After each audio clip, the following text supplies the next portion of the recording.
आप लोग कैसे हैं? उम्मीद लगाते हैं कि आप लोग बहुत अच्छे होंगे। दोस्तों, आज की इस वीडियो में हम बात करने वाले हैं दिल्ली सल्तनत के बारे में। देखिए, दिल्ली सल्तनत के बारे में अगर बात करें तो इसका शासन कब से कब तक चला। तो देखिए, दिल्ली सल्तनत का जो शासनकाल था 1206 से लेकर 1526 ईस्वी तक चला।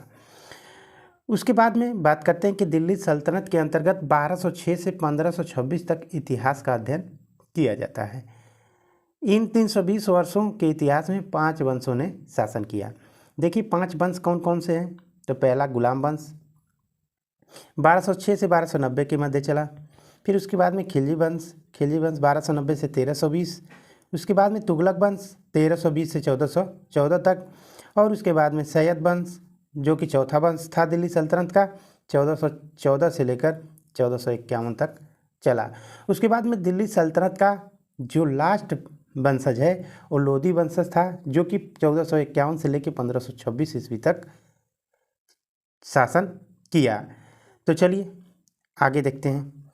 आगे अब बात करते हैं पहले जो वंश है गुलाम वंश के बारे में।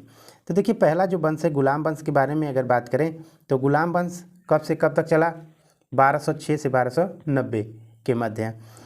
उसके बाद में इस वंश को गुलाम वंश या दास वंश इसलिए कहते हैं क्योंकि इस वंश का संस्थापक कुतुबुद्दीन ऐबक मोहम्मद गोरी का गुलाम था। इसलिए इस वंश को दास वंश या गुलाम वंश के नाम से जाना जाता है। आपको समझ में आ गया होगा कि गुलाम वंश क्यों नाम पड़ा, क्योंकि मोहम्मद गोरी का क्या था, कुतुबुद्दीन ऐबक गुलाम था। इसीलिए इस वंश को गुलाम वंश या दास वंश के नाम से जाना जाता है। कुछ विद्वान इसे मामलुक वंश का नाम देते हैं, जिसका अर्थ है स्वतंत्र माता पिता की गुलाम संतान। अर्थात देखिए, गुलाम वंश का ही 3 नाम है। पहला गुलाम वंश, दास वंश, मामलुक वंश। उसके बाद में देख लेते हैं कि गुलाम वंश में कितने शासकों ने शासन किया। पहला देखिए कुतुबुद्दीन ऐबक जो कि 1206 से 1210 तक शासन किया। उसके बाद में आराम शाह 1210 में कुछ महीनों तक शासन किया। उसके बाद में इल्तुतमिश ने 1210 से 1236 तक शासन किया। उसके बाद में रुकनुद्दीन फिरोज शाह जो कि 1236 में कुछ महीनों तक शासन किया। उसके बाद में रजिया सुल्तान जो कि 1236 से 1240 तक शासन किया। बहराम शाह 1240 से 42 और अलाउद्दीन मसूद शाह जो कि 1242 से लेकर 1246 के मध्य में शासन किया। उसके बाद में 8वां जो शासक हुआ नासरुद्दीन महमूद जो कि 1246 से लेकर 1266 के मध्य शासन किया। और उसके बाद में बलवन जो कि बलवन को आप जानते होंगे, यहाँ से बार बार एग्जामों में क्वेश्चन पूछे जाते हैं कि बलवन 1266 से लेकर 1286 तक शासन किया।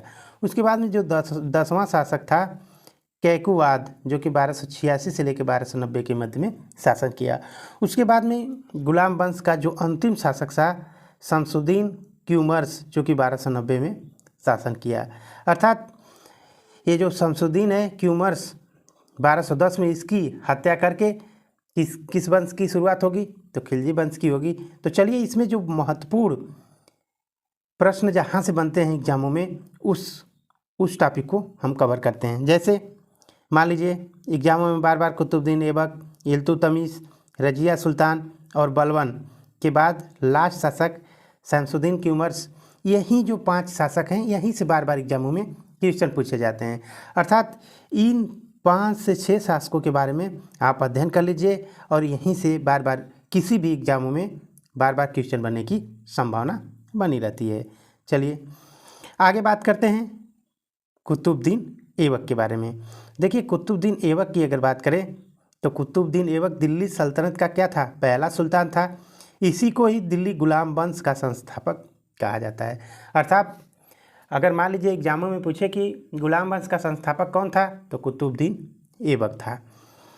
कुतुबुद्दीन ऐबक मोहम्मद गोरी का गुलाम था। जब मोहम्मद गोरी ने भारत में लूटपाट करके वापस अफगान गया, उसने भारत में अपने दासों को नियुक्त किया जो भारत में उसके नाम से शासन कर सके। उसी में से एक दास कौन था, कुतुबुद्दीन ऐबक। इसीलिए इस वंश को, गुलाम वंश को ही दास वंश या मामलुक वंश के भी नाम से जाना जाता है।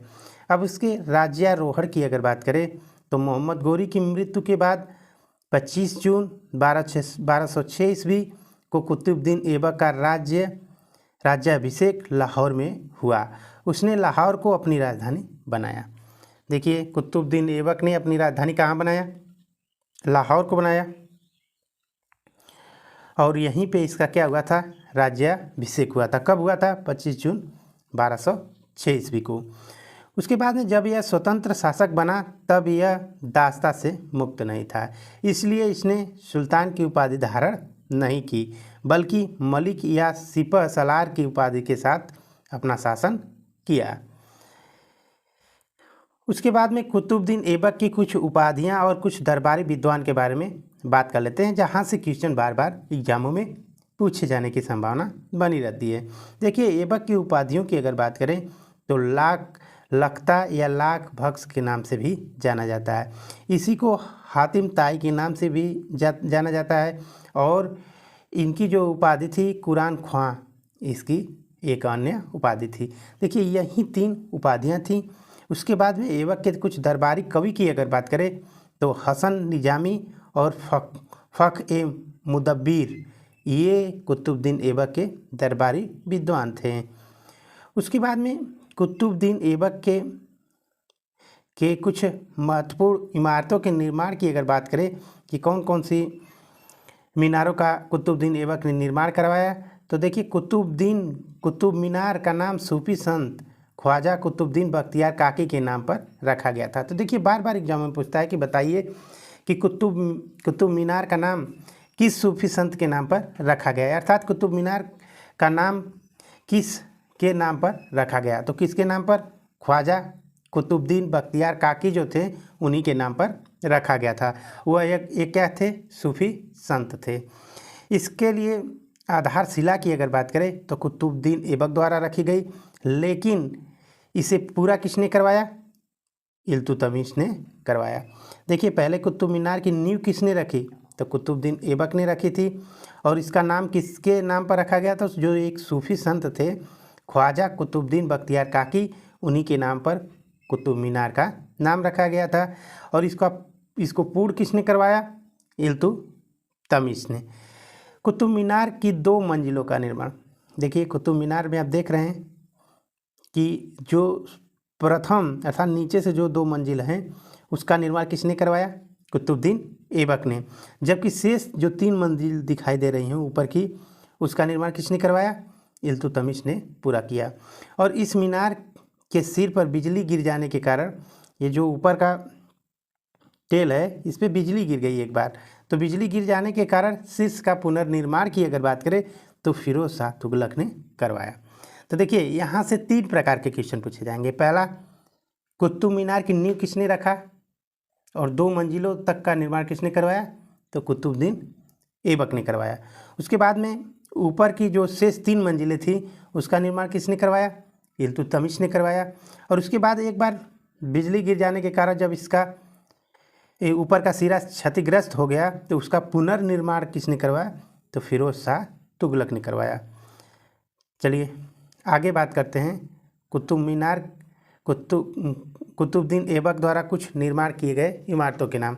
जैसे निर्माण में अगर बात करें तो कुवैत उल इस्लाम मस्जिद का निर्माण किसने करवाया? कुतुबुद्दीन ऐबक ने। कहाँ पे स्थित है? दिल्ली में। उसके बाद में बात करते हैं कि 2.5 दिन के झोपड़े का निर्माण किसने करवाया? कुतुबुद्दीन ऐबक ने। कहाँ पे स्थित है? राजस्थान में। आगे बात करते हैं कि 1210 ईस्वी में लाहौर में चौगान का खेल खेलते समय घोड़े से गिर जाने के कारण कुतुबुद्दीन ऐबक की क्या हो जाती है? मृत्यु हो जाती है।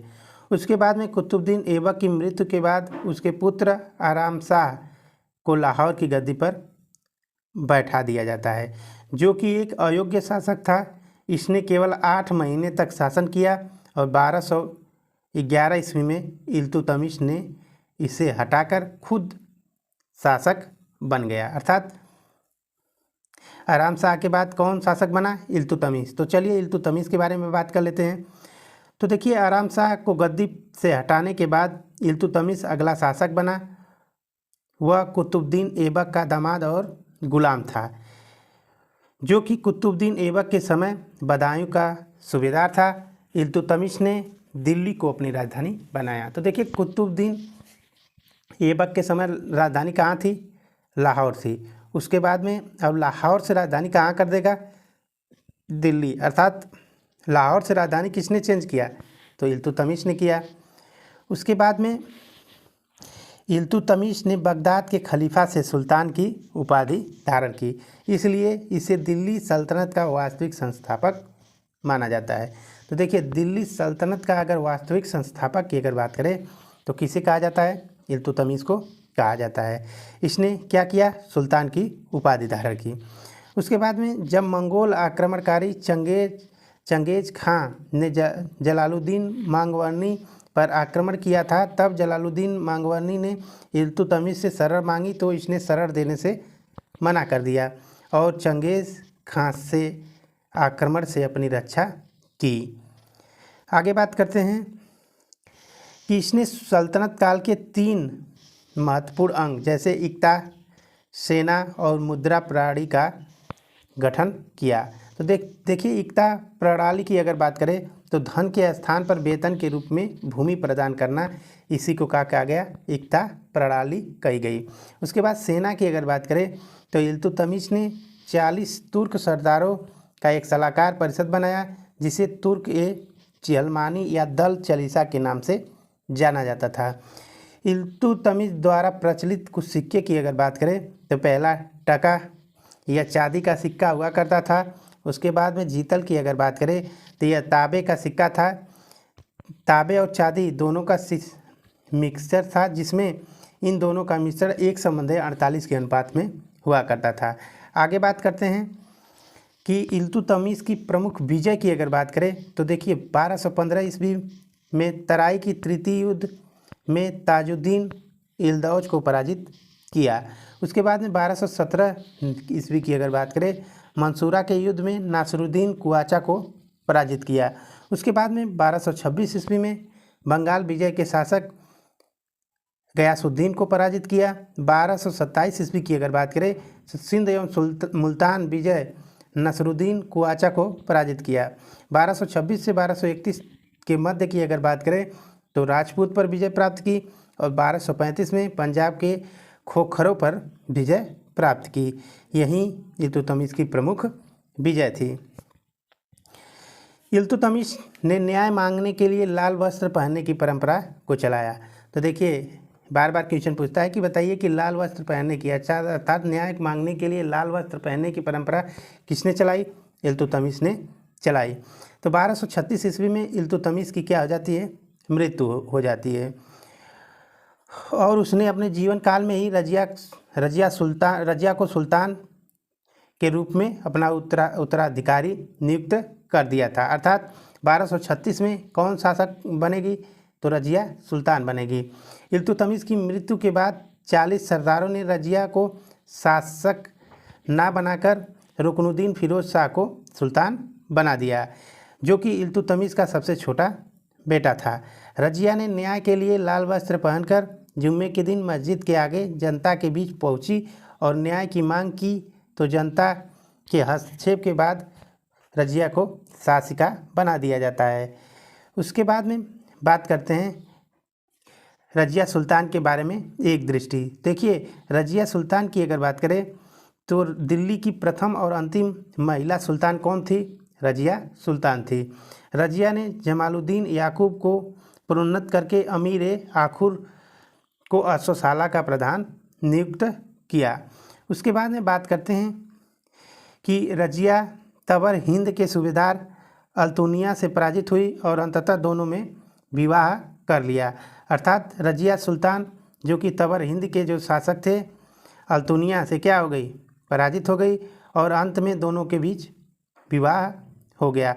1240 में कैथल के निकट रजिया एवं अल्तुनिया की क्या कर दी जाती है? हत्या कर दी जाती है।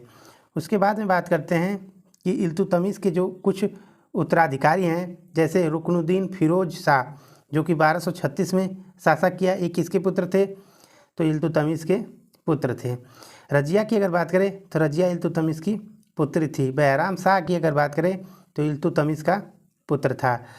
अलाउद्दीन मसूद शाह की बात करें तो फिरोज शाह का पुत्र था। और नासिरुद्दीन महमूद शाह जो कि इल्तुतमिश का पुत्र था, जिन्होंने 1246 से लेकर 1266 तक शासन किया। उसके बाद में बात करते हैं नासिरुद्दीन महमूद शाह की, जो कि 1246 से लेकर 1266 के मध्य शासन किया। नासिरुद्दीन महमूद शाह दिल्ली सल्तनत का कौन सा शासक था? 8वां नंबर का शासक बना, जो कि यह धार्मिक प्रवृत्ति का सुल्तान था। यह कुरान की प्रतियां लिखा करता था और टोपी सिलकर और कुरान की प्रतियों को बेचकर अपना जीवन यापन करता था। इसने बलबन को अपना वजीर बनाया और बलबन ने अपनी पुत्री का विवाह नासिरुद्दीन महमूद शाह से कर दिया। नासिरुद्दीन महमूद की मृत्यु के बाद अगला शासक कौन बनता है? बलबन बनता है। तो बात करते हैं बलबन के बारे में। बलबन ने 1266 से लेकर 1286 तक दिल्ली सल्तनत पर शासन किया। बलबन ईरान का रहने वाला था। उसने अपने दरबार का गठन ईरानी परंपरा के अनुसार किया। इसने ईरानी त्यौहार नवरोज को मनाना शुरू किया और इसने दरबार में सजदा और पैबोस की परंपरा को प्रारंभ किया। इसने अपने आप को पृथ्वी पर नियामत ए खुदाई अर्थात ईश्वर की प्रतिनिधि और जिले अल्लाह जिसे ईश्वर की छाया बताया। इसने रक्त और एवं लौ की नीति अपनाई अर्थात आक्रमण की नीति को अपनाया। बलबन ने दल चालीसा को क्या कर दिया? समाप्त कर दिया। उसके बाद में बात करते हैं बलबन की। बलबन के बाद अगला शासक कैकुवार बना, जो कि एक का था अयोग्य शासक था। इसके बाद गुलाम वंश का अंतिम शासक ह्यूमर्स बना, जिसकी हत्या जलालुद्दीन खिलजी ने 1290 ईस्वी में कर दी और करने के बाद एक नए वंश की शुरुआत हुई, जो कि खिलजी वंश की शुरुआत हुई। उसके बाद में अब चलिए बात करते हैं गुलाम वंश से संबंधित कुछ एग्जाम में पूछे हुए महत्वपूर्ण क्वेश्चन के बारे में। भारत में गुलाम वंश के अगर संस्थापक की बात करें तो कौन था? तो भारत में गुलाम वंश का संस्थापक कुतुबुद्दीन ऐबक था। उसके बाद में कुतुब मीनार के कार्य को किसने पूरा किया? देखिए पूरा किया, शुरू किसने किया? कुतुबुद्दीन ऐबक ने किया। फिर उसके बाद में पूर्ण किसने किया? इल्तुतमिश ने किया। और एक बार बिजली गिर जाने के कारण ऊपर का जो कुछ पार्ट क्षतिग्रस्त हो गया था उसकी मरम्मत किसने करवाया? फिरोज शाह तुगलक ने करवाया। उसके बाद में देखिए किसने इक्ता प्रथा चलाई? देखिए इक्तादारी प्रथा की अगर बात करें तो इक्तादारी प्रथा की शुरुआत किसने की? इक्तादारी प्रथा की शुरुआत किसने की? देखिए इक्तादारी सेना और मुद्रा जो प्रणाली थी इसकी शुरुआत किसने की थी? इल्तुतमिश ने की थी। तो इसका ऑप्शन कौन सा सही हो जाएगा? ऑप्शन नंबर सी सही होगा। इसमें इल्तुतमिश सी हो जाएगा। उसके बाद में अगला क्वेश्चन है और बहुत ही मोस्ट इम्पॉर्टेंट क्वेश्चन है कि रजिया सुल्तान किसकी पुत्री थी? तो देखिए रजिया सुल्तान की अगर बात करें तो इल्तुतमिश की पुत्री थी, जो कि ऑप्शन नंबर ए सही होगा। आगे लाख भक्स के नाम से जाना जाने वाला भारत का शासक कौन था? तो कौन था? इल्तुतमिश था। उसके बाद में बात करते हैं कि निम्नलिखित में से वह दिल्ली का सुल्तान कौन था जिसकी मृत्यु चौगान या पोलो खेलते समय हुई थी? तो देखिए दिल्ली सल्तनत का कौन सा शासक था जिसकी मृत्यु चौगान खेलते हुए हो गई? देखिए कौन था? कुतुबुद्दीन ऐबक, जो कि दिल्ली सल्तनत का सुल्तान था जिसकी मृत्यु चौगान खेलते समय हो गई। उसके बाद में अगला क्वेश्चन है, इसका ऑप्शन हो जाएगा कौन सा? कुतुबुद्दीन ऐबक, जो कि ऑप्शन नंबर ए सही होगा। अगला क्वेश्चन है कि कुवैत उल इस्लाम मस्जिद का निर्माण किसने करवाया? देखिए कुवैत उल इस्लाम मस्जिद का निर्माण कुतुबुद्दीन ऐबक ने करवाया। कुवैत उल इस्लाम मस्जिद और 2.5 दिन का झोपड़ा, जो कि देखिए कुवैत उल इस्लाम मस्जिद कहाँ पे स्थित है? दिल्ली में। और 2.5 दिन का झोपड़ा कहाँ स्थित है? राजस्थान में। जिसका निर्माण किसने करवाया? कुतुबुद्दीन ऐबक ने करवाया। निम्नलिखित में से कौन सा शासक दास और गुलाम वंश से संबंधित है? तो देखिए ये बात कर रहा है कि निम्नलिखित में से कौन सा शासक गुलाम या दास वंश से संबंधित है। तो कौन सा शासक संबंधित है, तो इल्तुतमिश संबंधित है, जो कि ऑप्शन नंबर सी सही होगा। उत्तर भारत की प्रथम मुस्लिम महिला शासक, दिल्ली पर राज करने वाली प्रथम महिला शासिका बनी, कौन सी थी, रजिया सुल्तान, जो कि ऑप्शन नंबर ए सही है। आगे बात करते हैं कि गुलाम वंश के आरंभिक शासकों का निम्नलिखित में से कौन सा सही क्रम है। तो देखिए पहले कौन शासक किया, पहले कुतुबुद्दीन ऐबक, फिर उसके बाद में 8 महीने तक कौन किया, आराम शाह। तो पहले नंबर पे 1 हो जाएगा, दूसरे पे 4, फिर उसके बाद में तीसरे नंबर पे कौन शासक किया, इल्तुतमिश। इल्तुतमिश के बाद में कौन शासक बना, रजिया सुल्तान। अर्थात 1 4 2 3, इसमें देखिए यहीं बी वाला सही होगा, इसमें 5 इंडिकेट हो गया है, तो इसका ऑप्शन नंबर कौन सा सही होगा, 2 होगा, 1 4 2 3। उसके बाद में आज की वीडियो का लास्ट क्वेश्चन है कि 2.5 दिन का झोपड़ा मस्जिद अजमेर, जो कि राजस्थान में पड़ता है, का निर्माण किसने करवाया। तो किसने करवाया, कुतुबुद्दीन ऐबक ने करवाया, जो कि ऑप्शन नंबर बी सही होगा। दोस्तों आप कमेंट बॉक्स में कमेंट करके बताइए कि आपको ये वीडियो कैसी लगी। वीडियो अच्छी लगी तो आप हमारे चैनल को लाइक, सब्सक्राइब और शेयर करना ना भूलें।